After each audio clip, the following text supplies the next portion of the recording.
आइए आज हम बात करते हैं प्री मेच्योर बीट्स की। तो देखिए प्री मेच्योर बीट यानी प्री मेच्योर हार्ट बीट की हम बात करेंगे। तो यहाँ पे देखिए प्री मेच्योर एट्रियल कॉन्ट्रैक्शन या प्री मेच्योर वेंट्रिकुलर कॉन्ट्रैक्शन। तो देखिए यहाँ पे होता क्या है, हम बताएं कि देखिए जैसे हमारी नॉर्मल हार्ट बीट होती है तो एसए नोड फायर करता है, करंट यहाँ से एबी नोड पे आती है, एबी नोड करंट को होल्ड करता है, फिर ये वेंट्रिकल को भेजता है। तो ये नॉर्मल ऐसा काम करता है। लेकिन कभी कभी क्या होता है कि एक्टोपिक फोकाई हो गई, ये एक्टोपिक फोकाई ना इसके फायर करने से पहले ही फायर कर जाती है और ये इसको स्टिमुलेट कर देती है। इस वजह से यहाँ पे जब एक्टोपिक फोकाई फायर करेगी तो ये प्री मेच्योर, ये तो अपने टाइम पे फायर करने वाली थी, लेकिन उससे पहले जब ये फायर कर जाएगी तो इसी को बोलते हैं प्री मेच्योर हार्ट बीट। अगर यहाँ पे एक्टोपिक फोकाई यहाँ पे है तो प्री मेच्योर एट्रियल कॉन्ट्रैक्शन हमको देखने को मिलेगा। और अगर मान लो एक्टोपिक फोकाई यहाँ पे है तो जब तक इधर से करंट आ ही रही थी अब यहाँ पे करंट हो रही थी तब तक ये फायर कर जाएगा। तो ये फायर करके यानी इसके जो टाइम था उससे पहले ही हमको बीट देखने को मिली, तो इसको बोलेंगे प्री मेच्योर वेंट्रिकुलर कॉन्ट्रैक्शन। ठीक है, तो यहाँ पे ये चीज होती है। तो सबसे पहले हम बात करते हैं प्री मेच्योर आर्टेरियल कॉन्ट्रैक्शन।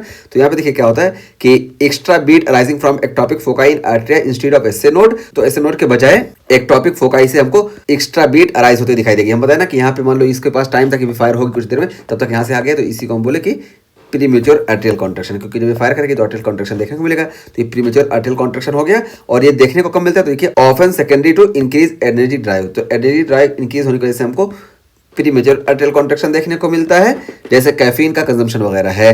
और ये बताएगा कि बिनाइन कंडीशन होती है, लेकिन इसकी वजह से ना प्री मेच्योर आर्टेरियल कॉन्ट्रैक्शन की वजह से देखिए increase risk of arterial fibrillation and Flutter. तो आर्टेरियल फिब्रिलेशन या फ्लटर का चांस ज्यादा हो जाता है। तो ये हो गया हमारा प्री मेच्योर आर्टेरियल कॉन्ट्रैक्शन। और यहाँ पे जब आप ईसीजी देखेंगे तो ईसीजी में देखिए आपको narrow QRS complex with preceding P wave आपको देखने को मिलेगा। तो अब देखिए ये नैरो क्यूआरएस कॉम्प्लेक्स है, लेकिन प्रीसीडिंग पी वेव आपको यहाँ पे देखने को मिलेगी, क्योंकि यहाँ पे जो एक्टोपिक फोकाई थे ये एट्रियम में थे और जब ये फायर की तो इस वजह से यहाँ पे ये एबी नोड स्टिमुलेट हुआ। इस वजह से यहाँ पे हमको पी वेव भी देखने को मिलेगी और नैरो क्यूआरएस कॉम्प्लेक्स देखने को मिलेगा। ठीक है, तो यहाँ पे ये हो गया हमारा प्री मेच्योर एट्रियल कॉन्ट्रैक्शन। जबकि हम बात करें प्री मेच्योर वेंट्रिकुलर कॉन्ट्रैक्शन, तो यहाँ पे देखिए हम बताया ना कि ectopic beat arising from ventricle instead of SA node. तो एसए नोड के अलावा यानी एसए नोड के बजाय यहाँ पे वेंट्रिकल से एक्टोपिक फोकाई होगी, यहाँ से बीट करेगी। और यहाँ पे क्या होगा, देखिए shortened diastolic filling time. तो यहाँ पे डायस्टोलिक फिलिंग टाइम जो था ये शॉर्ट हो जाएगा। क्यों? क्योंकि जब यहाँ से करंट आई थी तो ये अभी डायस्टोल हो रहा था, अभी यहाँ से दूसरी करंट आती तब तक यहाँ पे टाइम था, लेकिन उससे पहले यहाँ पे एक्टोपिक बीट की वजह से यहाँ पे दोबारा ये वेंट्रिकल कॉन्ट्रैक्ट हो गई।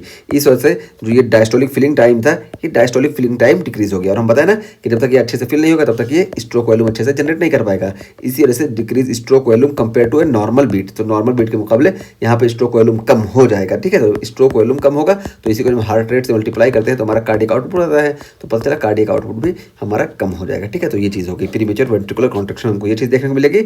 और क्या है कि prognosis is largely influenced by underlying heart disease. तो इसकी प्रोग्नोसिस क्या होती है प्री मेच्योर वेंट्रिकुलर कॉन्ट्रैक्शन की, तो अंडरलाइंग हार्ट डिजीज जो है ना, जिसकी वजह से हमको एक्टोपिक फोकाई देखने को मिली है वेंट्रिकल में, उस बेसिस पे हम डिपेंड करते हैं कि कैसी इसकी प्रोग्नोसिस होगी प्री मेच्योर वेंट्रिकुलर कॉन्ट्रैक्शन की। ठीक है, तो ये चीज़ हो गई। और फिर यहाँ पे देखिए हम ईसीजी को बताएं, ईसीजी में देखिए कोई वाइड क्यूआरएस कॉम्प्लेक्स देखने को मिलेगा, लेकिन यहाँ पे कोई प्रीसीडिंग पी वेव ईसीजी में नहीं देखने को मिलेगी। तो देखिए यहाँ पे वाइड क्यूआरएस कॉम्प्लेक्स हमको देखने को मिला, लेकिन यहाँ पे देखिए आपको कोई पी वेव नहीं देखने को मिलेगी। पी वेव देखने को ही क्यों मिलेगी, क्योंकि जब यहाँ से कॉन्ट्रैक्शन यहाँ हमारे वेंट्रिकल से शुरू हो रहा है तो यहाँ आर्टेरियम से कोई मतलब नहीं, आर्टेरियम कॉन्टैक्ट ही नहीं करेगी। इस वजह से यहाँ पे हमको पीओ नहीं देखने को मिलेगी, सिर्फ वाइड क्यूआरएस कॉम्प्लेक्स देखने को मिलेगा। ठीक है, तो ये हो गया हमारा प्री मेच्योर वेंट्रिकुलर कॉन्ट्रैक्शन। तो इस तरीके से हमारा प्री मेच्योर बीट का भी टॉपिक कंप्लीट हो गया। प्री मेच्योर बीट में हम बता दिए प्री मेच्योर आर्टेरियल कॉन्ट्रैक्शन कैसे होता है, प्री मेच्योर वेंट्रिकुलर कॉन्ट्रैक्शन कैसे होता है। और प्री मेच्योर आर्टेरियल कॉन्ट्रैक्शन में यहाँ पे एक्टोपिक फोकाई एट्रियम में होती है और इसी वजह से यहाँ पे पी वेव होता है और नैरो क्यूआरएस कॉम्प्लेक्स होता है, जबकि यहाँ पे प्री मेच्योर वेंट्रिकुलर कॉन्ट्रैक्शन में एक्टोपिक फोकाई वेंट्रिकल में होती है। इस वजह से यहाँ पे जो होता है पीवीओ नहीं होती है, सिर्फ वाइड क्यूआरएस कॉम्प्लेक्स होता है। ठीक है, तो वाइड क्यूआरएस कॉम्प्लेक्स होगा।